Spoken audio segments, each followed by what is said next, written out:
be very, very afraid. And I'm saying it again, be very, very afraid. Something is about to happen that will shake many nations and turn upside down lots of governments. I mean, there's nothing you can do. They speak the same language. And I say they're tech savvy. They know how to communicate among themselves. This is because the mindset of the populist Gen Z section of the society is complex and the leadership is not paying attention. They're like an army of ants or locusts. You can't know who their leader is. You can't know when they plan their stuff. And you cannot even decode the information because the language they speak is so sophisticated for a very old mind to decode. But hey, some people will never learn until they are thrown in the river, literally. When they come in your house and you start pleading for mercy and say, please, let's talk about this, have mercy on me, they do not understand the word mercy, because what is this thing you're calling mercy? Here is what burned Nepal: a long history of corruption and bad governance policies that crippled the nation. While this is happening, Nepo babies flash and show off their opulence on social media. It is not wise to talk to people who are struggling, telling them, you know, guys, we must tighten our belts and we must live within our means. And when you are talking to them, you came in a private jet or you came in a helicopter wearing a watch which is like $150,000, wearing a shoe which is like $400,000, and you are flashing a very flamboyant life, and you are talking down at people who are suffering, who can barely afford 1 meal a day. The youth, majority of whom are unemployed, vent their anger on social media. The tone-deaf government shuts down social media, with over 25 platforms switched off.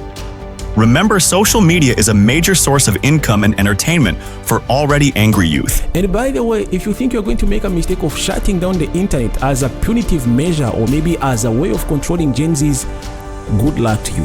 Because you would rather have these guys on internet on their keyboards and their phones scrolling, watching Manchester United and Arsenal, rather than having them in the streets demonstrating that you have shut down the internet. Good luck with that. The youth take to the streets against cost of living, corruption, greed, and shutting down social media.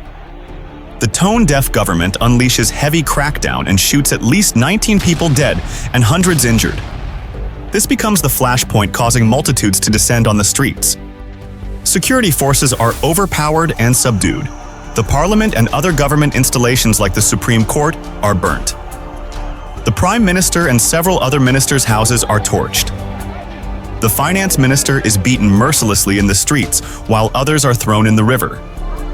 The former prime minister's wife is burnt in their home, while the husband escapes with serious injuries. The prime minister, the tone-deaf one, remember him, resigns and is whisked away by an army chopper to an unknown location. Nepal becomes a Gen Z nation in which the youth must dictate how the future unravels. Do you think about your child, your son, your daughter, your lineage, your offsprings, who have to grow up in the world where these people that you have oppressed for years are in charge? Do you really ever wonder what's going to happen to your children, your wife, your investments, everything?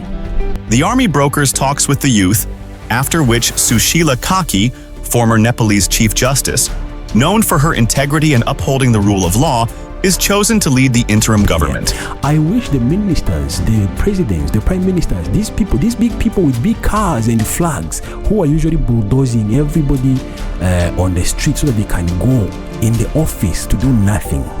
I wish they can listen to voices of reasons. Tell your government to learn these lessons. Greed, corruption, opulence, arrogance, and ignoring the plight of the people will be your undoing. Youth are the numbers. Hungry and very angry numbers. Oh, they very educated and knowledgeable numbers too. When they rise up, you and your families will not stand a chance. When you are given an opportunity to serve, do a stellar job. The people notice, and when time comes, they remember. Sushila Kaki should be an instructive example of this. And let me tell you what I said before, Gen Zs cannot be stopped. You can only manage them.